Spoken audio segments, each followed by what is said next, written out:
Hey guys, welcome to my channel or welcome back to my channel. I just got a new phone and it's a Samsung phone. I haven't had a Samsung in 5 years, so it's all very new to me, but I'm really loving this phone so far.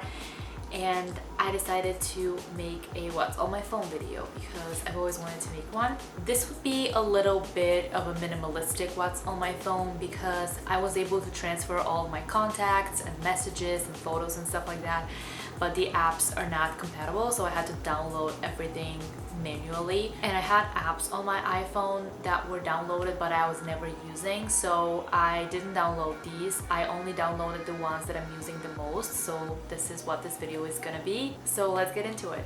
Okay guys, let's get started. So this is my home screen. I'm already thinking about fall and I'm super excited about fall, so I had to change my wallpaper with something fall vibes. So here on this screen, I have this Google widget, I have the time and weather. I also have my most used apps, which is my Gmail, my social media, my Instagram. You guys should follow me. My Instagram is at @AvoOnEverything, and I just post random photos of my life. So if you guys want to follow me, that would be amazing. Then I have Facebook, my Messenger, my Pages Manager because I manage a couple corporate social media accounts as part of my job, so I need this app to make sure I'm on top of it at all times. I also have Pinterest, which is under the Avocado and Everything name, but I have nothing on there, literally nothing. I just like to browse Pinterest just for fun. I'm not super active on it. Next, I have my Skype, which I use to talk to my friends and family that are home back in Bulgaria. I also have Twitter, and I actually use it quite often, so you guys can follow me on that too. It's again at @AvoOnEverything, and then I post just random stuff, my new videos, and talk to cool small YouTubers on there. I met some of the greatest small YouTubers on Twitter. Shout out to them, but they're amazing and I love Twitter. It's just super fun social media. Then I have WhatsApp, which I also use to talk to my family and my friends back in Bulgaria. And then I have this really cool app, Story Art, which is used to make really cool looking Instagram stories, and you can do animated ones too. They're really cool looking. You can make them really pretty and aesthetic, just customize them with your own photos and stuff, and I think that looks really fun. And then I have Reddit, which is another social media / internet forum that I like to read and go into. I read a bunch of random ones, just some fashion related ones. I like the no sleep one. I like some for YouTubers, law of attraction. I'm not part of many subreddits, but I'm just getting into Reddit and I really enjoy it so far. So that's for this social media folder. We can move on to my next folder, which is the photos folder. This is where I have all my galleries with photos and also photo editing app. The first app that I have is Lightroom, and this is what I'm using exclusively to edit my Instagram photos. I usually just use my presets that I like how they come out, and then if they're off in some way, I would usually just adjust one or two things, usually the vibrance, because I tend to use a preset that is very dull. But that's basically one of my favorite apps to edit photos with, Lightroom. Totally recommend it. I'm pretty sure it's free to download and it's available for both Android and iPhone. Then I have Google Photos, where I keep all my photos, and I have that app on my iPhone as well because it has unlimited storage for high quality files. I literally have so many photos in here. It's all of my phone photos.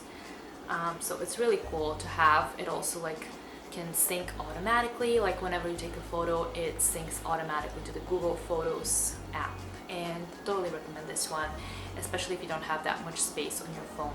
Next I have the Samsung Gallery, and then I have Canva, which is a really cool app to create all kinds of different social media graphics. You can also create really cool Instagram stories on here too. They have really cool templates and everything, and most of them are free.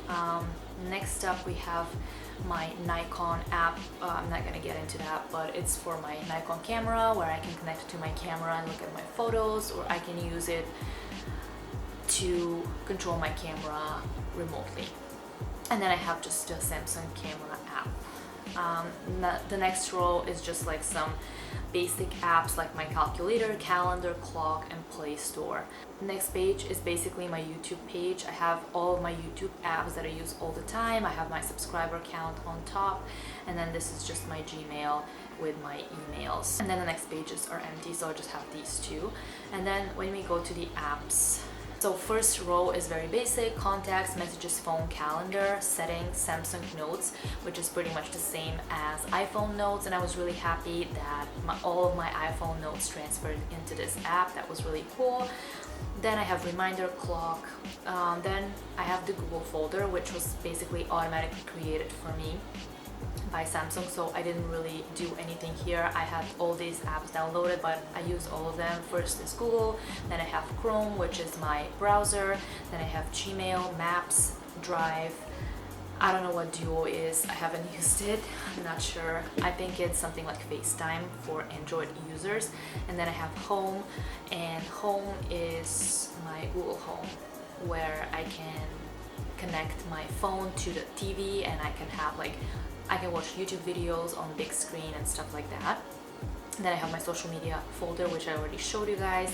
Then comes my YouTube folder, and here I have the YouTube app. I have the YouTube Studio app, which is really good for YouTube creators to check on analytics, comments, and stuff like that. Then I have TubeBuddy, which is pretty similar. You can also see most of your stats. You can see views, you can see comments, you can see different milestones that you've achieved, and you can have the live subscriber count on top. I already just lost a subscriber, so hi or bye. Then I have this YouTube subscriber count, which is basically just to keep up with your channel and see what's going on, what your subscriber count is and stuff like that. And then I have Trello, which is a really cool planning app, and it's not just for YouTube, of course. I'm just using it for YouTube, but you can create different cards with video ideas or just ideas for your life and to-do lists and everything, and you can just do different elements. You can have dates and stuff like that. So I'm using Trello to plan my videos, but you can obviously use it to plan every aspect of your life, and it's really good and easy to use. It also connects with you basically have a username and password, and you can access it as a website through your computer as well, which is really cool. Next up, we have photos. I already showed you this folder, but then we move to money, which is very boring, but it's part of my phone. I have Samsung Pay, which I haven't set up yet. I also have Citizens Bank, which is my bank. I also have Discover, which is one of my credit cards. My other credit card is a Chase card, so I have the Chase app as well. I have Google Pay as well, which I haven't set up to, but it was just by default on my phone. And then I have Venmo, which I don't use very often, but I still have it because you have to use it sometimes. Then is my shopping folder, and these are the 4 shopping apps that I'm using the most. Amazon, of course. I'm ordering stuff on Amazon all the time. Then I have Whole Foods, which I really like. If you're a Prime member, it's really good to have because you have exclusive prices and sales just for Prime members, and you can have you can see all the savings for the week in this savings tab, and it's really cool. So I use that all the time. I go to Whole Foods at least once a week. Next up we have Sephora, which everyone loves Sephora, and their app is really cool to look at for different sales and whatever. And then next I have the Wish app, which I like to go to and just browse different things. Then I have the Microsoft folder, which was also by default on my phone, and here I have OneDrive, Outlook, and Word. Both OneDrive and Outlook I use for my work email and work OneDrive, which is pretty much the same thing as Google Drive. And then Word, I don't use that much, but it's good to have on your phone. Then I have a little folder with just 2 apps, which is my jobs folder, my job searching folder, and here I have LinkedIn and Glassdoor.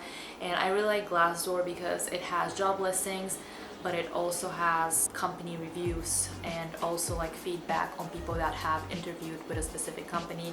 And if you guys want to see what people think, or people who already work for the company, if you want to know what they think of the company culture, you can see salaries and stuff like that, which I think is very useful as someone who is looking for a job. It's really good to know that information before making the decision to join a specific company.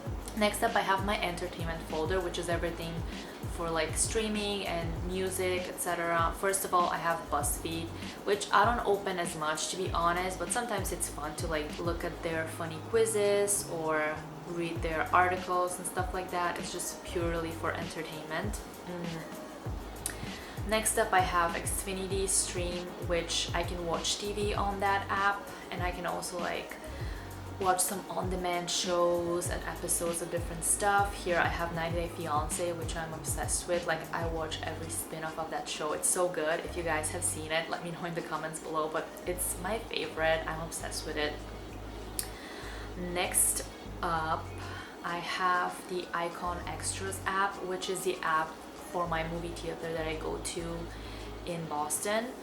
Then I have Netflix, everyone knows Netflix. Then I have Overdrive, which I haven't used on that phone, so I'm not gonna sign up right now, but it's a really cool app. I guess a lot of people are aware of it, of course, but it's an app where you can borrow books, ebooks and audiobooks from your library, and they have huge collections, and it's a really neat app to have if you like to read and listen to audiobooks but you don't want to buy all of them.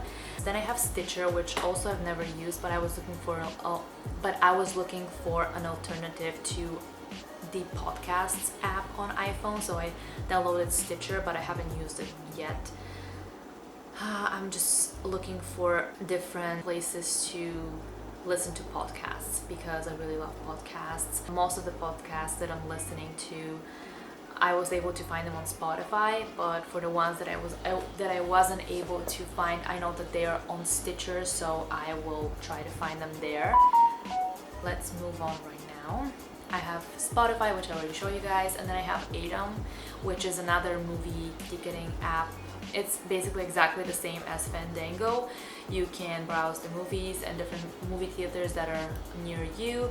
You can buy tickets and stuff like that, so it's really like useful, cool app to have.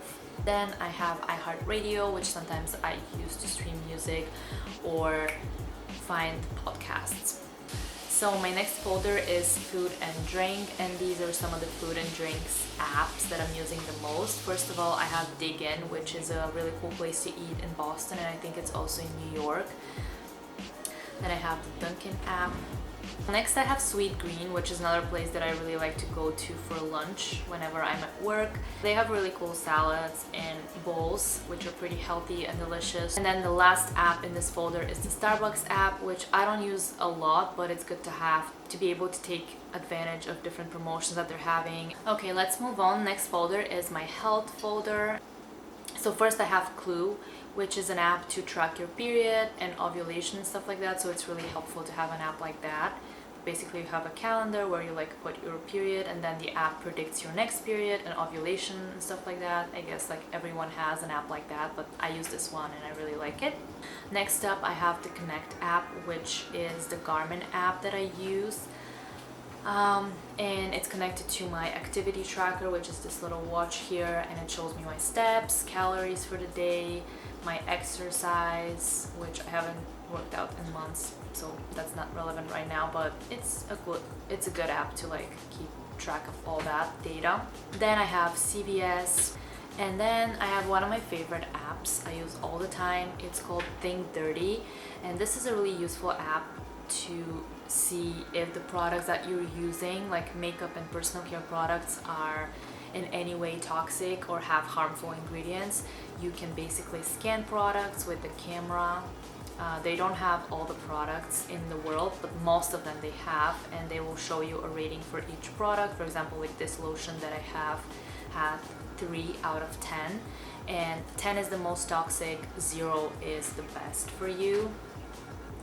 So you can see like what ingredients products have. You can see which ingredients are the toxic ones, and you can see like a little description for each of them, and what the health impacts are. So this is a really good app if you're looking to be more mindful of what you're putting on your face or on your body. Then I have this app, which is the app for my scale, and I have a scale that measures your body weight and body fat percentage. So I don't know how accurate it is, but this is for this. And then I have the Samsung Health app, which I haven't used almost at all, but it also like obviously counts your steps and exercise. You can add your food for the day, whatever. I don't think I'm gonna be using it that much, but it's good to have. And then I have my Play Store, and then I only have just one more page, I think, of apps. Yes, I have rideshares, Uber and Lyft, and then I have a bunch of Samsung apps that were pre-downloaded on my phone. Then I have internet, which is this just a browser. Haven't really used it. Yeah, it's just a browser. I think I'm gonna stick with my Chrome, so I don't think I'll be using this one. And then I have calculator. I have this really cool T-Mobile app actually. If you are a T-Mobile customer, that's a really fun thing because every Tuesday they have different deals, or like they call them thankings. They give you something for free every Tuesday, and it can be like a magazine subscription, it can be a free coffee at Dunkin' Donuts, it can be tacos from Taco Bell. So it's fun to open it every week and see what they have. Then I have the Inbound 2019 app. Inbound is a marketing conference that I'm going to be attending pretty soon. So this is just the app with the agenda and the different sessions that they have, whatever. And then I have Influenster, which is a really cool app if you have some kind of social media following. Obviously I don't have a ton of followers on YouTube or Instagram or whatever, but even if you don't have that many followers, you can still qualify for what they call a Vox Box, which they would send you a product or a couple of different products to try and leave reviews all over internet. They actually sent me a really cool foundation that was my first Vox Box, and they sent me this Pat McGrath foundation to try, which was really cool because this is a very expensive brand, which I probably wouldn't purchase for myself, but I was really happy and thankful that I was able to try it through Influenster. So definitely recommend it if you guys have some kind of social media following and you want to try different new products. And then I have the iRobot app, which is for my vacuum. Then I have Geico Mobile, which is my auto insurance. And this app, MIPC, is basically an app for a camera that we bought to be able to look at our cat while we're working to make sure he's doing fine. Next I have Yelp, which I'm actually gonna move to the food and drink. But every time when I go around in Boston or in different towns around Boston and I want to eat someplace or have a drink or whatever, I like to go on Yelp and see what the good places are around me and just go there whenever has the best reviews. And then the last app that I have is X Recorder, which I'm using to record this video. So that was it for this video. I hope you guys enjoyed. If you did, please give it a thumbs up. Make sure you're subscribed for more similar lifestyle content, and I will see you next week with another video. Bye guys!